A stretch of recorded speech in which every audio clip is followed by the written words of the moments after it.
권력의 균형이 무너질 때 2024년 12월 3일 밤 10시 23분 대한민국에 비상계엄이 선포되었습니다. 헬기가 국회 상공을 날고 계엄군이 의사당에 진입했습니다. 6시간 만에 해제되었지만 한국 사회는 충격에 빠졌습니다. 많은 사람들이 물었습니다. 어떻게 2024년 민주주의 국가에서 이런 일이 가능했을까? 오늘은 이 질문에 답하기 위해 세계사 속 비슷한 순간들을 함께 살펴보겠습니다. 당신이 알던 민주주의는 생각보다 훨씬 취약할 수 있습니다. 일부 왜 권력은 나뉘어 있는가? 민주주의를 지키는 가장 기본적인 원리, 그것은 바로 권력 분산입니다. 권력은 한 곳에 모이면 반드시 부패합니다. 이것은 역사가 증명한 절대 법칙입니다. 그래서 민주주의는 권력을 나눕니다. 입법부는 법을 만들고 행정부는 정책을 운영하며 사법부는 판단하고 제동을 겁니다. 그리고 보이지 않는 기둥들이 있습니다. 언론, 검찰, 감사원, 선거관리위원회, 관료조직, 학계, 시민사회.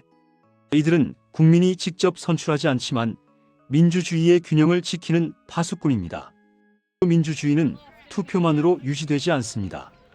견제와 균형이 서로를 잡아줄 때 비로소 살아있는 민주주의가 됩니다.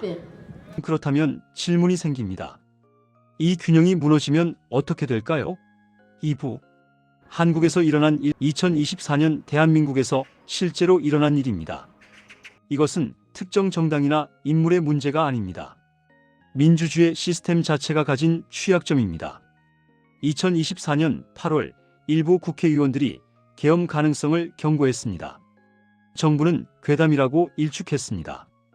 3개월 후 실제로 비상계엄이 선포되었습니다. 여기서 잠깐 다시 한번 말씀드립니다. 이 영상은 특정 정치 세력을 옹호하거나 비판하지 않습니다. 우리가 주목해야 할 것은 누가 옳았는가가 아니라 이런 일이 어떻게 가능했는가입니다. 패턴을 정리해 봅시다. 첫째, 정치적 갈등이 심화됩니다. 둘째, 국회와 행정부가 반복해서 충돌합니다. 셋째, 견제기관들 간 신뢰가 약해집니다. 넷째, 비상대응 논의가 등장합니다. 다섯째, 실제로 실행됩니다. 이 모든 것이 합법적 절차 안에서 일어날 수 있습니다. 민주주의는 불법보다 합법 속 권력 집중에 더 쉽게 무너집니다. 그리고 이런 일은 한국만의 문제가 아닙니다. 역사는 이미 같은 패턴을 보여줬습니다. 3부 세계사가 보여준 패턴, 역사 속에서 비슷한 장면이 반복되었습니다. 오늘은 3가지 사례를 보겠습니다. 첫 번째, 독일 바이마르 공화국 1933년 독일 바이마르 공화국은 당시 유럽에서 가장 진보적인 헌법을 가진 나라였습니다. 그러나 정치는 극도로 분열되어 있었습니다. 의회는 연일 충돌했고 내각은 1년에 2~3번씩 바뀌었습니다. 국민들은 지쳤습니다. 누가 나와서 이 혼란을 정리해주면 좋겠다. 그때 한 정치인이 등장했습니다. 아돌프 히틀러. 그는 쿠데타를 일으키지 않았습니다. 투표로 당선되었습니다. 민주적 절차를 통해서. 그리고 긴급명령권을 활용해 권력을 확장했습니다. 헌법에 있는 조항이었습니다. 사법부를 개편하고 언론을 통제하고 반대 세력을 제거했습니다.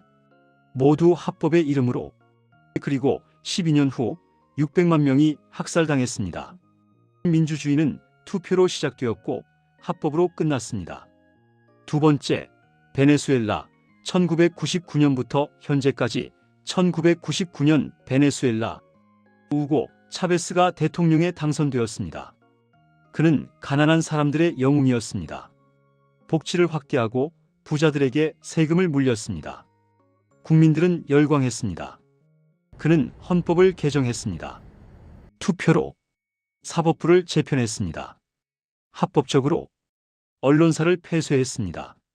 법률을 근거로 20년이 지난 지금 베네수엘라는 경제가 붕괴했고 민주주의의 지수는 최하위권입니다. 700만 명의 국민이 나라를 떠났습니다. 차베스는 죽었지만 그가 만든 시스템은 남았습니다. 세 번째, 미국 닉슨 1974년. 그러나 이것은 다른 결말입니다. 1974년 미국 닉슨 대통령이 권력을 남용했습니다. 도청, 불법 감시, 증거 인멸. 그러자 언론이 움직였습니다. 워싱턴 포스트가 사건을 파헤쳤습니다. 의회가 청문회를 열었습니다. 대법원이 판결했습니다. 대통령도 법 위에 있지 않다. 결국 닉슨은 사임했습니다.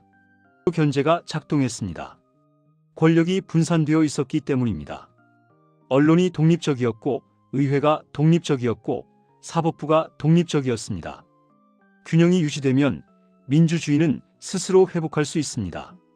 4부 핵심 메시지. 천천히 무겁게 세 나라의 차이는 무엇일까요?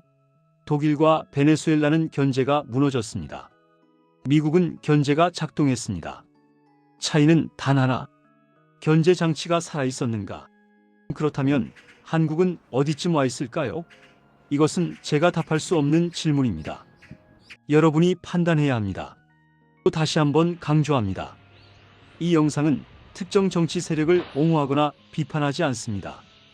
다만 질문을 던질 뿐입니다. 우리의 견제 장치는 살아있는가? 언론은 독립적인가? 사법부는 독립적인가? 의회는 제 역할을 하는가? 그리고 가장 중요한 질문. 우리는 이 균형을 지킬 수 있는가? 5부 역사의 교훈. 역사는 늘 승자가 먼저 씁니다. 그러나 시간은 다시 묻습니다. 당시의 선택은 정당했는가? 견제는 제 역할을 했는가? 국민은 어디에 있었는가? 독일 국민들은 히틀러에게 투표했습니다. 베네수엘라 국민들은 차베스를 지지했습니다. 그들은 악한 사람들이 아니었습니다.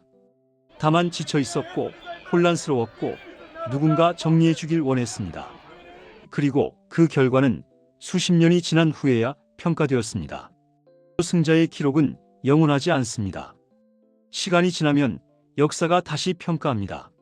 민주주의는 완벽하지 않습니다. 늘 흔들리고 늘 위협받습니다.